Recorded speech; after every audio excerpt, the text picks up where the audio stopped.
Well, here we go. We are baling the hay that you saw in the new channel intro video. This is my haygrazer here at the house. Haygrazer millet mix. We've had to turn it into a real tough year. You know, we had some rain. We had no snow this winter. Had a little bit of rain in May, enough to green stuff up, or there in April, and then it got real dry in June, scary dry, and that's when we were, well, and in May. It was dry in May too, because that's when we were buying that wheat hay, and we bought that vertical mixer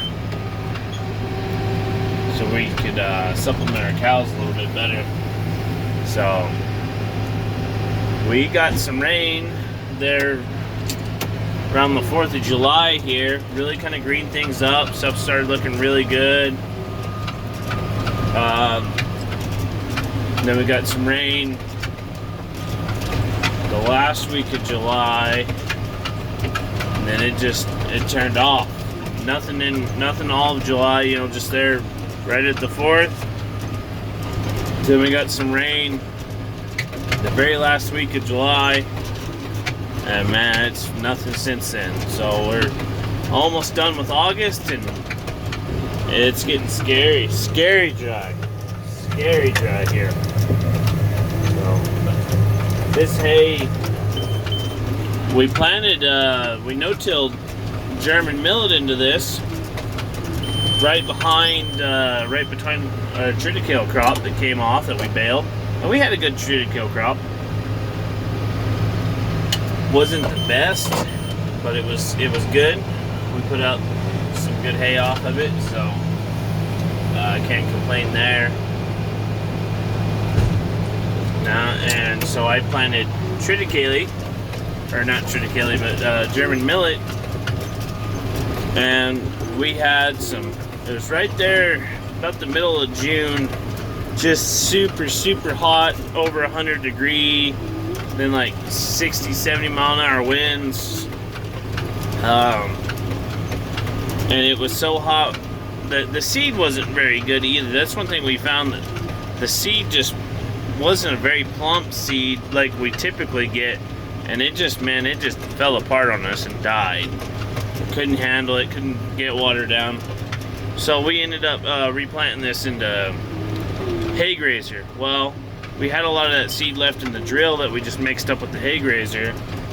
Went through here and planted it and everything else, and well, it took a while for it to come on, but it did come up with the haygrazer, that millet did. So the haygrazer got about 8-9 foot tall, and the millet got about 3 foot tall in here, and it was just like I mean, it was very thick, and so far the numbers are looking really good on what this thing is producing. But yeah, like, give you kind of a perspective. It's 1 o'clock in the morning. I started about 9:30 at night, and I'm still so dry right now that the leaves are shattering. I like,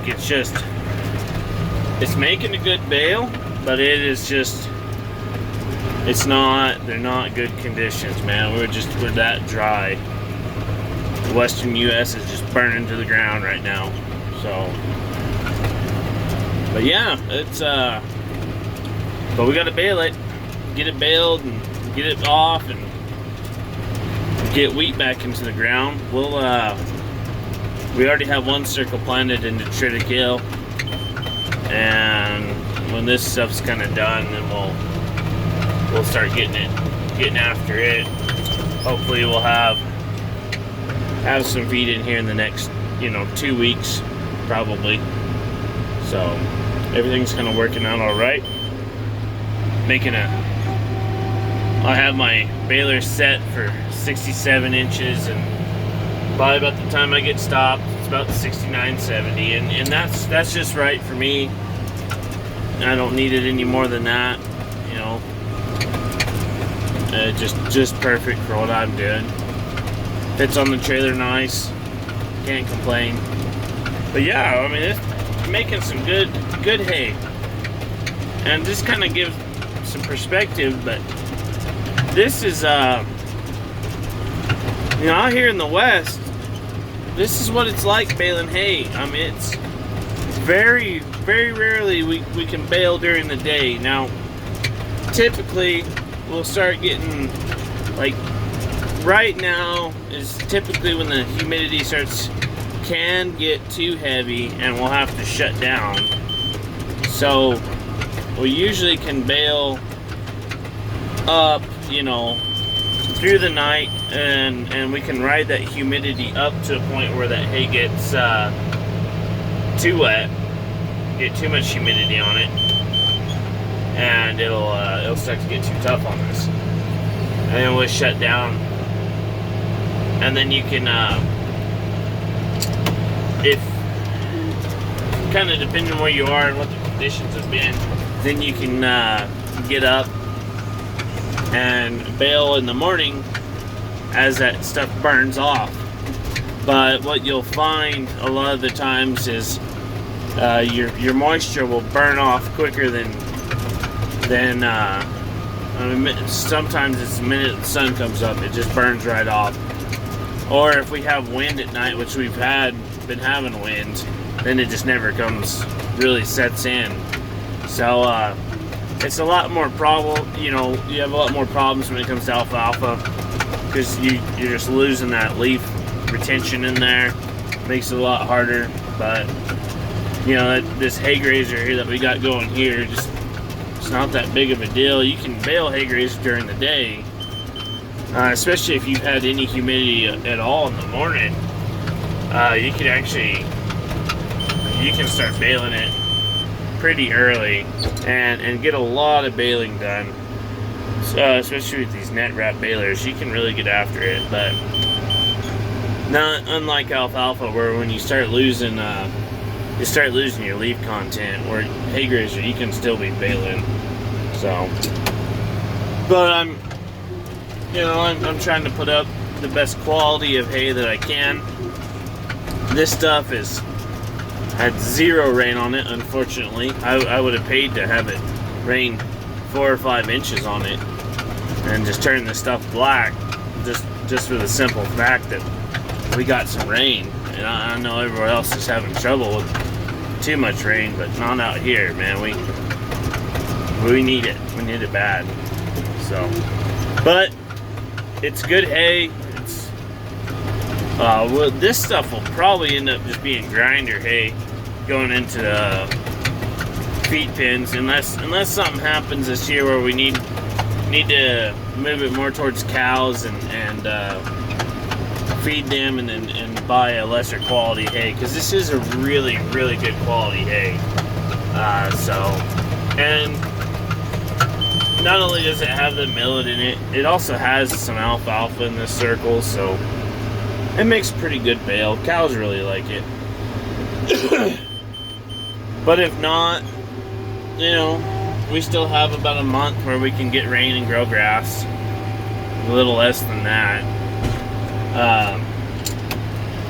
If not, then we can use it for our cows and go that route, because it'll make a few bales.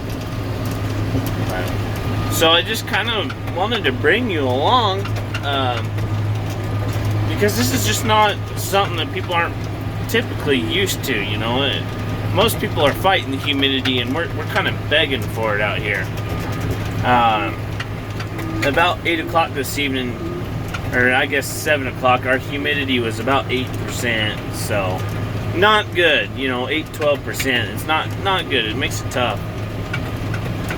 And the one thing you'll see out here, as you notice, you haven't seen, all you see is this one windrow, and it just curves off into the darkness.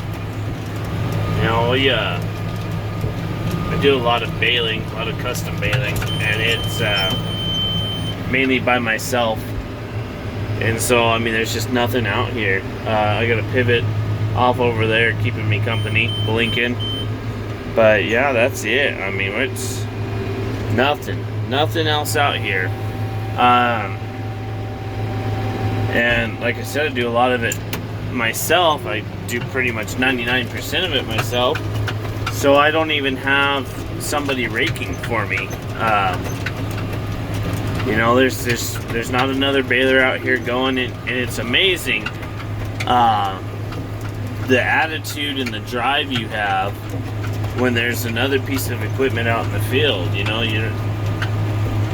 mean, my house is just right here. Like, I know where I am, but you get out on these circles by yourself, and it's, you know, like, especially these bigger, you know, you get on the full circle, well, it could be 30-40 minutes before you get all the way back around to the pivot, depending on how thick the hay is, and you just kind of, you lose track of where you are, and I mean, if you didn't have a windrow to follow, you could get lost. But you know, you can keep track of yourself by how it was planted. You know, I know where I'm at, but yeah, it's just, you're just out here.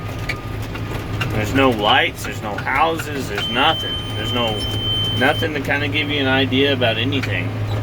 So, yeah, it's just super dry. You can just see that stuff. Those are all the leaves.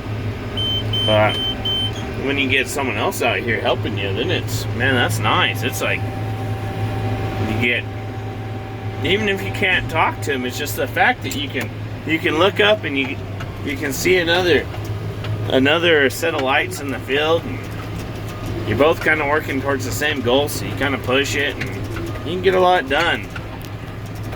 And it's a lot nicer if something, you got to work on something. That's the other thing, is just being out here where, I mean, there's just nobody. And if something breaks, I mean, sometimes it gets to the point, something breaks, and you just, man, you just had it. Don't even want to mess with it.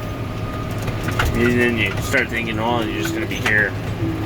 I mean, we've had nights where you can bail all the way through until the next morning, until the sun comes up, just if the humidity is right.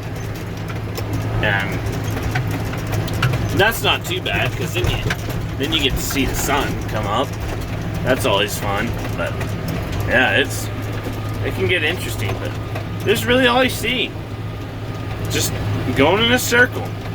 Don't even get to go in a straight line. I think that's really kind of what throws the person off more than anything.